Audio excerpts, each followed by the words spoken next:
Assalamualaikum warahmatullahi wabarakatuh. Kembali lagi di channel Hiten Mitsurugi. Pada video kali ini kita akan membahas 100 tokoh paling berpengaruh di dunia berdasarkan buku Michael H. Hart. Siapa sajakah tokoh yang berpengaruh tersebut? Mari kita simak videonya.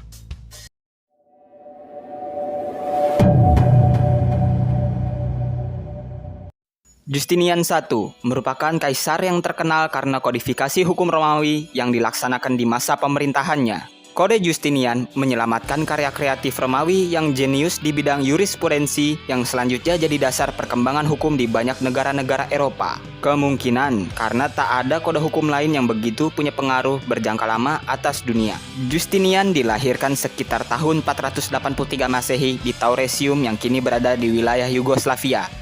Dia adalah keponakan Justin I, petani Trahian yang boleh dibilang buta huruf, yang naik jenjang lewat karir militer hingga sampai puncak jadi penguasa kekaisaran Romawi bagian timur. Justinian yang meski berasal dari keluarga petani, namun dia memperoleh pendidikan yang baik berkat bantuan dari sang paman yang merupakan seorang kaisar.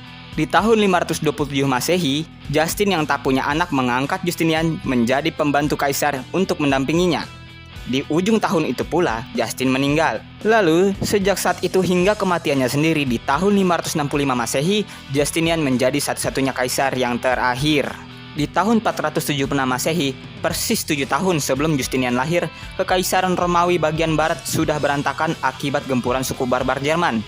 Dan hanya tersisa Romawi bagian timur yang beribu kota Konstantinopel yang tetap kokoh berdiri. Pada masa kekuasaan Justinian I, ia berusaha mengembalikan kejayaan kekaisaran dan berusaha menaklukkan Romawi bagian barat. Dari seluruh usahanya, sebagian berhasil. Di antaranya berhasil merebut kembali Italia, Afrika Utara, dan sebagian dari Spanyol dari gangguan-gangguan barbarian.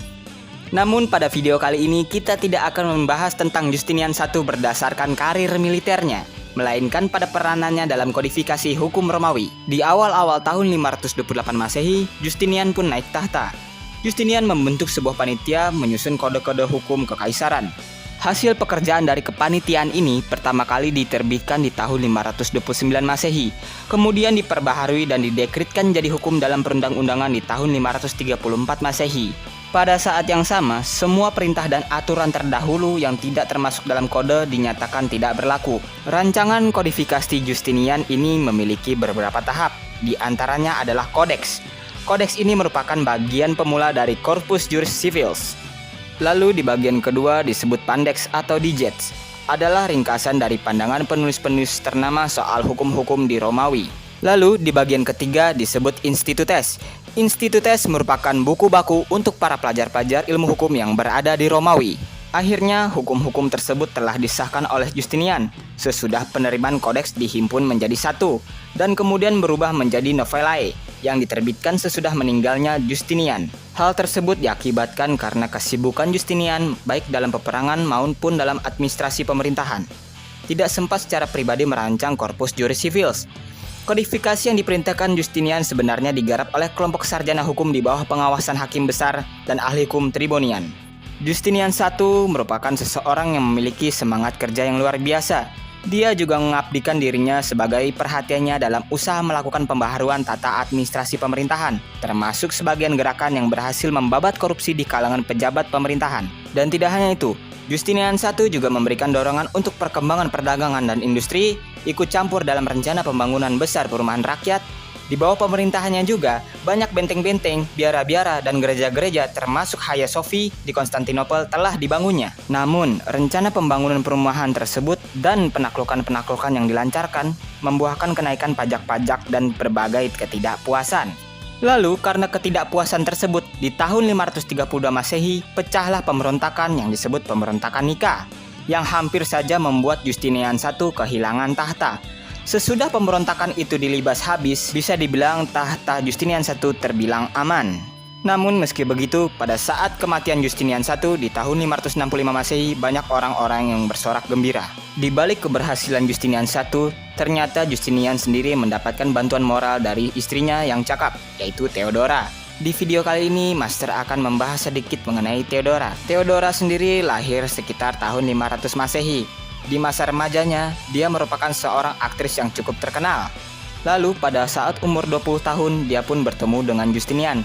Hal tersebut terjadi hanya 2 tahun sebelum Justinian naik tahta.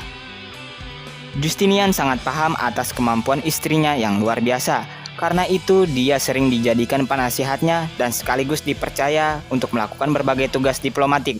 Dan dia juga punya pengaruh terhadap peraturan-peraturan yang dikeluarkan Justinian I, termasuk beberapa pengesahan hukum yang memperbaiki hak-hak dan status wanita. Lalu pada saat kematiannya di tahun 548 Masehi, akibat serangan kanker merupakan kehilangan terbesar untuk Justinian I. Sosok Theodora yang jelita dan brilian senantiasa menjadi sasaran berbagai seni, di antaranya seni lukis, seni pahat, dan seni patung. Penempatan Justinian I dalam daftar buku karya Michael H. Hart sangatlah penting, dikarenakan pentingnya Corpus Juris Civilis yang menegakkan wibawa pengukuhan kembali hukum-hukum di Romawi. Hal ini merupakan arti yang penting bagi Imperium Bizantium selama berabad-abad. Di Romawi Barat hal ini umumnya dilupakan orang selama sekitar 500 tahun, tetapi sekitar tahun 1100-an pengkajian hukum Romawi bangkit kembali, khususnya di perguruan-perguruan tinggi di Italia. Selama di penghujung abad pertengahan, Corpus Juris Civil menjadi landasan pokok pengembangan sistem hukum di benua Eropa. Negeri-negeri yang mengalami perkembangan ini disebut memiliki sistem hukum sipil sebagai lawan dari hukum publik, yang umumnya berlaku di negeri-negeri yang berbahasa Inggris. Corpus Juris Civil tidaklah diterima secara keseluruhan di mana-mana, tetapi sebagian daripadanya digabungkan ke dalam hukum sipil dan di hampir seluruh Eropa dia menjadi basis pelajaran hukum, latihan, dan ceramah, karena banyak negeri-negeri non-Eropa akhirnya menerima bagian-bagian dari hukum sipil tersebut. Pengaruh Corpus Juris Civil betul-betul meluas. Akan tetapi, banyak pengaruh-pengaruh penting lain dalam kaitan perkembangan hukum sipil di samping Corpus Juris Civil tersebut. Sebagai contoh, misalnya hukum-hukum yang berhubungan dengan soal kontrak lebih banyak berasal dari praktik nyata para pedagang dan keputusan-keputusan pengadilan perdagangan ketimbang berasal dari hukum Romawi. Hukum Jerman dan hukum gereja juga dipengaruhi hukum sipil. Di zaman modern, tentu saja hukum Eropa dan sistem hukumnya telah mengalami penyempurnaan banyak sekali. Kini intisari hukum dari umumnya hukum sipil di banyak negara sedikit sekali persamaannya dengan kode Justinian. Demikianlah pembahasan tokoh ke-99 pada video kali ini. Jangan lupa like, share, comment, and subscribe agar Master lebih semangat untuk berkarya. Akhir kata, wassalamualaikum warahmatullahi wabarakatuh.